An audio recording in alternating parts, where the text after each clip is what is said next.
안녕하세요, 이서블입니다. 제가 지난 영상에서 이제 보여드린 바와 같이 테슬라 모델 3를 구매를 했어요. 테슬라 모델 3를 구매한 이유는 내가 느껴보면서 전기차는 뭐가 다르고 어떤 기회와 어떤 위험이 존재하는지, 저는 자동차 사업을 하는 사람은 아니지만 이게 우리의 일상을 어떻게 바꿀 건지를 알아보자, 이렇게 구매한 거예요. 근데 하고 나서 보니까 되게 재미있는 게, 제가 오늘 무슨 얘기를 하려고 하냐면, 테슬라가 어디에 많냐면 강남, 서초, 판교에 많아요. 모델 S랑 모델 X는 차 가격이 1억 정도 하니까 그래, 잘 사는 강남구랑 서초구에 많겠지. 그러니까 잘 사는, 경제적으로 여유 있는 동네에 많다는 걸 차지하더라도 모델 3는 싸게 사면 한 5천만 원 초반대고요. 보조금을 받으면 4천만 원에 살 수가 있고, 물론 저처럼 퍼포먼스에다가 FSD를 넣으면 한 8천만 원 하니까 보조금 받으면 7천만 원쯤에 살 수 있어요. 물론 7천만 원은 굉장히 비싼 차입니다. 그렇다고 하더라도 이 모델 3는 서초구에 굉장히 많은 걸로 보여요. 이 보이는 건 그냥 제가 돌아다니는 동네에서 보는 뇌피셜이니까 너무 태클 걸지는 마시고요. 근데 숫자로도 확인할 수 있는 게, 서울시에 있는 보조금 현황을 가지고 자료를 보면 제가 방금 말씀드린 것과 크게 다르지 않은 걸 볼 수가 있는데, 이게 공개돼서 명확하게 볼 수 있는 자료가 또 없어가지고 이건 제시를 해드리지 못하는 점 양해 바랍니다.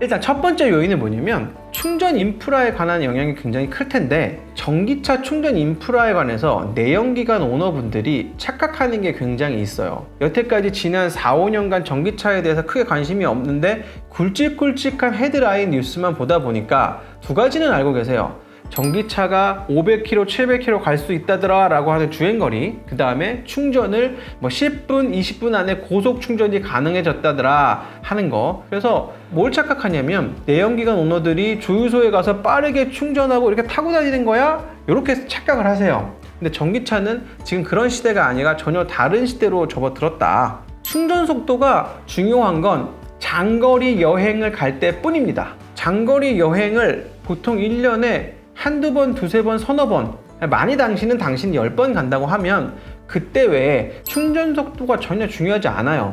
근데 충전 속도는 꽤 빨라졌죠. 그래서 테슬라는 슈퍼차저를 얘기하고 있고, 우리나라는 콤보2라고 하는 한 4, 50분이면 한 절반 정도, 여기서 절반이라는 건 75kWh/C라는 배터리 용량을 가진 일반적인 테슬라 모델 3를 가지고 절반이라고 하면 한 50kW 시간당 충전이 되는 걸 가지고 40분이면 한 300-400kWh/C 정도를 충전한다는 거죠. 300-400kW를 충전을 하면 얼마나 가냐고 하면 한 200-300km를 주행할 수 있는 양을 40% 정도 충전한다는 거예요, 여행 갈 때. 이게 무슨 얘기냐면, 충전소에서 40분 충전해 놓고 밥 먹고 오면 대충 충전돼 있다는 소리예요. 근데 급할 땐 이게 좀 불편할 수 있는데, 우리가 일상적으로는 이게 의미가 없어진다는 거예요. 제가 전기차를 운영을 해보니까 주유소 가는 것보다 이게 압도적으로 편해요.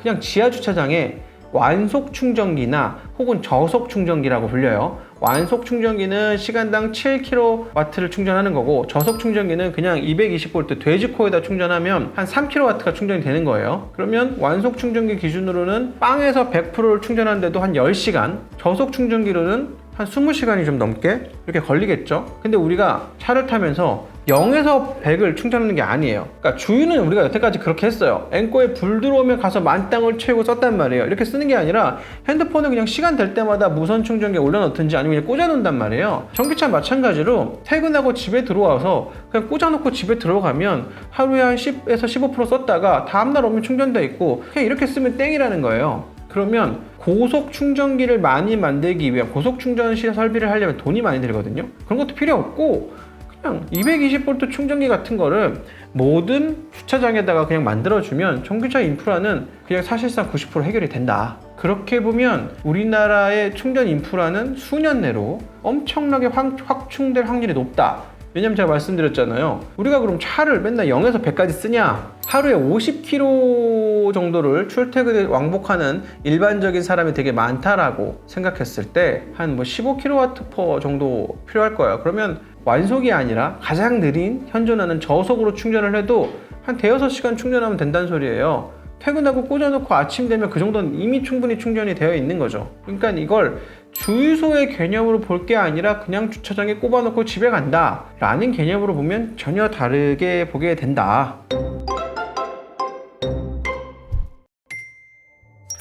다른 관점에서 보자면 부자들의 관점이 바뀐 것 같아요. 부자들은 원래 좀 보수적인데 이 사람들의 관점이 최근 10년간 2010년부터 2020년까지예요. 스마트폰이라는 게 대중화되면서 세상이 어떻게 바뀌고 부의 지도에서 누가 꿀을 빨았고 누가 뭘 가져갔는지를 이 사람들이 느끼고 봤어요. 그래서 새로운 기술 트렌드가 나왔을 때 나랑 관계가 없는 거구나 한 사람과 저게 뭐지? 라고 하면서 몸으로 부딪히면서 기회를 발견한 사람이 크게 벌어지는 걸 지난 10년간 체감으로 알았단 말이에요. 그래서 아직은 부족할지 모르지만 자율주행과 전기자동차가 줄 경제적인 충격이라는 걸 내가 몸소 겪어보면서 미리 알면서 기회를 보겠다는 식으로 사고방식이 동작하고 있는 거라고 보는 거죠. 저희 아파트 단지에서 테슬라가 몇 대쯤 있는지 세어보다가 별로 의미가 없네라고 말했지만 눈에 보이는 건 막 20대가 넘는 거예요. 그냥 굉장히 많구나 로 퉁치고 왜 이렇게 많을까? 라는 생각을 하면서 부자들이 실험적 소비라는 거를 하기 시작했다. AI가 세상을 어떻게 바꾸는지 난 잘 모르겠다 라고 생각이 되신다면 사실 지금 너무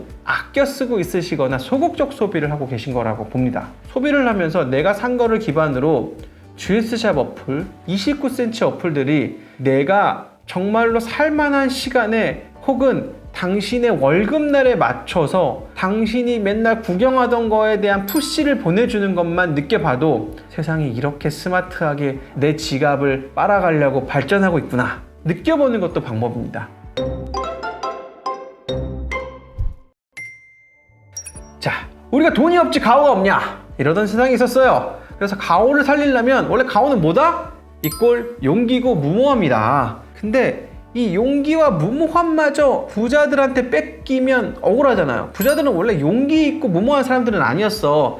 그냥 기민하고 민첩하고 부지런했지. 근데 이 사람들이 기회에 얼마나 이 부자들이 기민하고 민첩하게 반응하고 심지어는 용기까지를 보여주는지를 이 테슬라의 구매 분포도가 사실 지역적 경제력에 편중되어 있는 걸 보여주는 것 같아서 요즘은 어떤 사람들이 돈을 버는구나를 역으로 생각해 볼 수도 있는 것 같고, 이렇게 빠르게 변하는 세상은 그냥 질러놓고 우리가 해결한다, 아무것도 하지 않아서는 아끼고 아껴가지고 나는 돈을 하나도 안 쓰고 이 돈 모아가지고 재테크를 할 거야 라는 걸로는 돈을 벌 수가 없는 세상이라는 거가 명확해지는 것 같아요. 재테크를 돈을 아껴서 하는 거는 종잣돈을 만드는 건 맞아요. 맞는데 누가 그러더라고. 20년 전에 소니 바이오 노트북 안 사고 아마존 주식을 샀으면 부자가 됐을 텐데 20년 전에 샀으면 400배 정도 올랐으니까 250만원짜리 소니 바이오 노트북 안 사고 250만원짜리 아마존 주식 사면 지금 10억 되는 건 맞아요. 이건 근데 결과론적인 얘기란 말이에요. 그렇게 알 수 없단 말이에요. 그러면 아마존에서 물건을 사보고 아마존을 써보면서 아마존은 이베이, G마켓이랑 뭐가 다른가를 써봐야 알 수 있어요. 써보면 내가 아마존을 만드는 사람, 내가 테슬라를 만드는 앨런 머스크가 될 수는 없는데 세상이 어떻게 흘러가고 바뀌는 걸 알아서 이걸 잘 이용하는 사람만 돼도 사실 동네 부자는 될 수 있습니다. 여기서 동네 부자라는 건 100억, 200억, 300억대 자산가를 얘기하는 거예요. 우리가 수십조, 수조 원을 가진 사람은 훨씬 더 큰 게임을 한다고 봅니다만, 훨씬 더 큰 게임을 하려면 작은 게임에서 이기는 게 먼저가 돼야 되지 않을까요가 제가 추천드리는 방법인 것 같아요. 그래서 질러서 내가 한 번 사면 망하거나 흥하거나 하는 인생의 베팅 말고 한 달에 10,000원 써보는 거, 10만원 써보는 거, 이런 거 내가 질러서 실패해도 괜찮은 이런 소소한 지름들을 계속 해보는 거예요. 푼돈 아껴야 부자 된다고 했는데 그건 옛날 얘기고, 계속 써보면서 세상을 보는 눈을 바꾸시면 당신에게 어떤 기회가 보일 거다 라고 말씀드리는 거고, 맛있는 걸 먹어봐야 될 거 아니야. 맛있는 술을 먹어보고 와인도 먹어보고 위스키도 먹어봐야 이 시장은 이렇고 10만원짜리 시장은 이런 미각을 가진 사람들이 여기 아낌없이 10만원짜리 술은 엄청나게 비싼 술이에요. 근데 이 사람들은 이거 비싸다고 먹는 게 아니고 되게 값어치 있다고 먹는 거예요. 비싼 걸 먹어보거나 써보지 않으면 그 사람들은 돈 많으니까 돈질을 하는 거지 라고 착각한단 말이에요. 돈 많은 사람들이 얼마나 합리적으로 소비를 하려고 하는지 충분히 아셔야 됩니다. 맛있는 거 좋은 거 내 소비가 허락하는 한도 안에서 계속 써보시면서 그거에 대해서 느끼면서 기회를 발견하시기를 바라면서 그런 기회와 있어브리 함께 하도록 하겠습니다. 오늘도 도움이 되셨다면 구독, 좋아요 부탁드리겠습니다. 감사합니다.